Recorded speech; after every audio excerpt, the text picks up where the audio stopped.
incredibly settled home life, right? And it's nice, but I wish it was more exciting sometimes. And the other day, I was talking to this comedian. She's much cooler than me, and she has a really cool dating life. And she said, oh, so I'm dating Jack and his girlfriend now. I'm in a throuple. Like she was getting a new kitchen. And for some reason, to keep up with the Joneses, I said, Connor and I are thinking of becoming a throuple. Went home that night, was sitting in bed next to him. He's reading the latest interest rates on moneysavingexpert.com. And I said, Connor, do you think, can we maybe get a new boyfriend or girlfriend?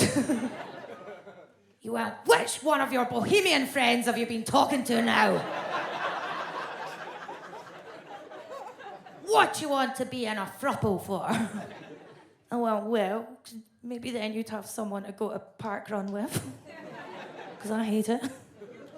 He went, Fern, I've told you, stop asking me deviant things. You have this idea of yourself in your head that you're a mad slag that loves shagging, when really you just like coming home to me, having dinner and cuddling. I went, okay. Can we get a cat? Can we get a cat and not fuck it? Just a pet cat. When people talk about compromising in a long-term relationship, that's the kind of thing they're talking about. You start off with high aspirations, throuple, 3 ways, it descends to a pet that you don't even want. I like dogs, now we're getting a cat. Anyway, I thought I can't criticise Arlene Foster for being closeted and not say I've had a few women in my time myself. So I says I was bi properly, and this time I did it during a stand-up set on telly. And as I said it, I felt sick. I felt like really nervous about saying it, but everyone started clapping me for being a brave girl. They were very woke and progressive. And I was thinking, stop clapping me for being brave. Fuck off, man. It's only half gay, so it's only half brave. I was thinking everyone I went to school with is going to see this on telly and slag me off and say, she's just doing this because it's the easiest way of being a woke hipster. It's easier than becoming a vegan, and I'm a vegetarian, which is the bisexuality of diets. And that's how Mum and Dad found out, was they saw me talking about it on telly. Imagine that's how your mum finds out about all that, right? What all that is. That's me fingering an unbelievably tall lady.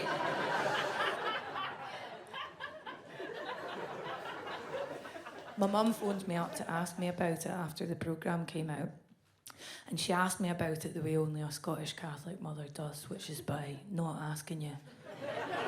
For about 10 minutes of the phone call, there was just a series of disconnected facts. Hello, Fern. I made a carrot cake today. Then I went to Zumba. Then I picked sweet peas in the garden.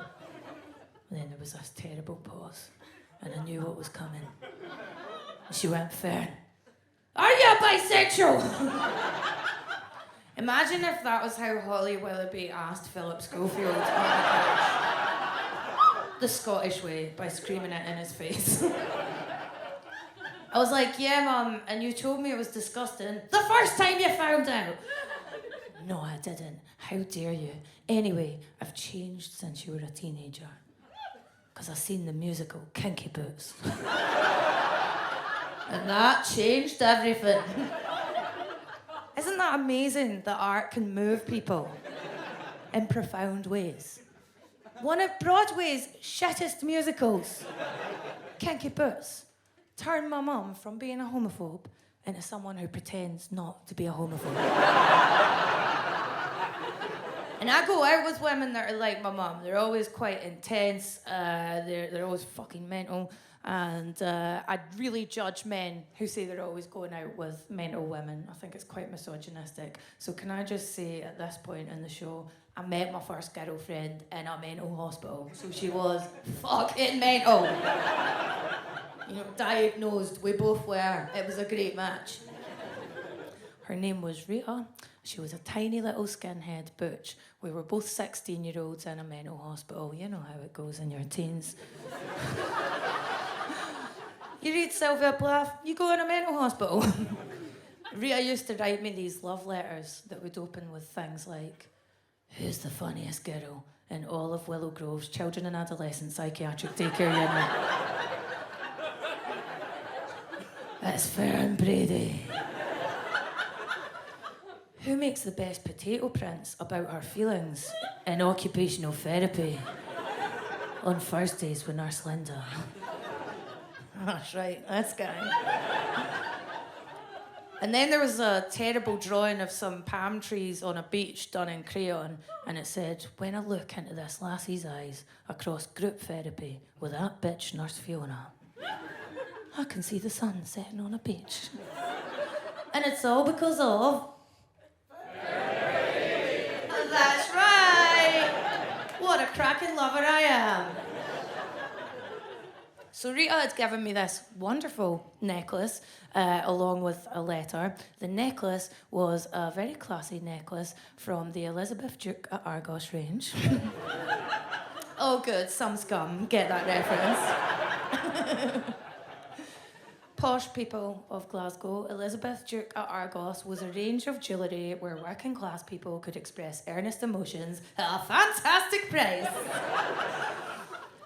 Rita gave me this necklace. It said something on it like, "Love lasts forever," which in Rita's voice I definitely heard as a threat. And my mum found the letter and the necklace when I was 16, and she went nuts at me. She was like, "This is disgusting. This is vile." I was mortified, like, well, I guess this is how she finds out I've been fingering girls in a mental unit on my lunch break. I like how non-judgmental you guys are about that. Yous understand there's not much to do in women's psychiatric units. You learn to finger bang and you learn to play pool to an incredibly high standard. Then Mum stopped shouting at me and she went, "Fern, what upsets me the most is I just cannot believe you would pretend to like other girls in order to steal their jewellery." Excuse me? Now, a few of you know what's going on at this point, right? There's a type of person who sees the whole world as straight and then they tell themselves any story to get to that conclusion. My mum's one of those. My mum would rather tell herself a story in which I am a jewellery thief running some sort of a heist. Not for good diamonds, not for Chopard or Cartier diamonds. Elizabeth Duke at Argos, 10-pound necklaces, fingering girls against my will. All as part of the grand jewellery thief heist in a mental hospital. But you see how it happens, because the other thing when I was a kid called Section 28, where Margaret Thatcher said that you couldn't teach primary school kids that LGBT people exist, not teach how to give blowies or how to lick fannies, just that they exist. Right? I'm not saying this to try and be right on, but yet when they ban teaching things like that on the curriculum, I look back and think of the amount of utter bullshit that my teachers taught me at primary school. I went to a school where there was a crucifix on the wall of the assembly hall, there to there. Teacher told us that was the actual cross Jesus died on. Why is Jesus 1 foot tall? Why is his final resting place Scotland? I used to like to do this in class when I was 5. I was bored, right? I'd just move my head from side to side, something to do. Right? And my teacher said, "You know, Fern, that's all well and good, but the brain is attached to the top of the skull and it gradually comes loose, and the more you do that, the more likely it is that your brain will collapse in your skull, killing you instantly." Teachers are maniacs. I had the best year of my primary school career not being taught the curriculum. When I was 8 years old, I had a teacher, Mr. Curran. Mr. Curran was drunk the entire school year. If you're a child, this doesn't register. You just think, why is this adult more fun than all the other adults? Didn't teach us anything, just came in every day, sat us on the carpet and told us stories about walking his three-legged dog in the woods. Now, one day, he sat us all down and he said, "Kids, while I was walking my three-legged dog in the woods today, I found something very special." And he had a shoebox in his lap. No. He just went, "Oh, God." I don't know what kind of school you went to, but this isn't the point in the story where he's like, "It's my big willy! Now suck it, bitches." Get your mind out the gutter, because something beautiful's about to happen. He said, "I found a little badger." I swear to God, he opened the shoebox and a badger come out. So beautiful. Greatest thing that had happened in my childhood at that point. Every day for a year, didn't do any arithmetic, didn't do any handwriting, just had this drunk guy stoating about with a badger in a box. One day, he said, "Listen, kids, I'm going out of the classroom for a bit. You're 8, you can take care of yourselves. While I'm down the pub, do not get Mr. Badger out his box. He's a wild animal. I'll get him out when I come back." I was a very good kid. I never broke the rules. However, I sat next to 2 very nasty boys, Lee and Kevin. They're definitely in prison now. And I said to them, "I love having Mr. Badger in class. I think he's the best thing to happen to primary 4. Lee and Kevin turned to me and said, "This is hard to say." They said, That's no a badger. That's a fucking puppet in a box, you fanny."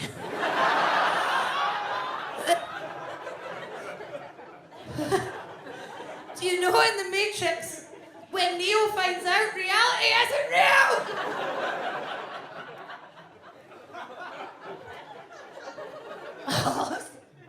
I felt my vision go black. The room starts spinning around me. I'm shaking my head uncontrollably. No, man. Reliving the past year of my life, looking in Mr. Badger's very real eyes.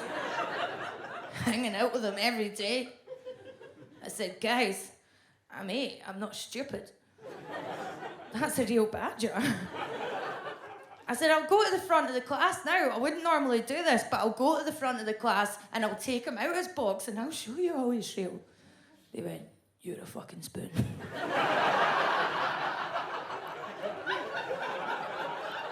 If this does go to America, there's no way of translating that.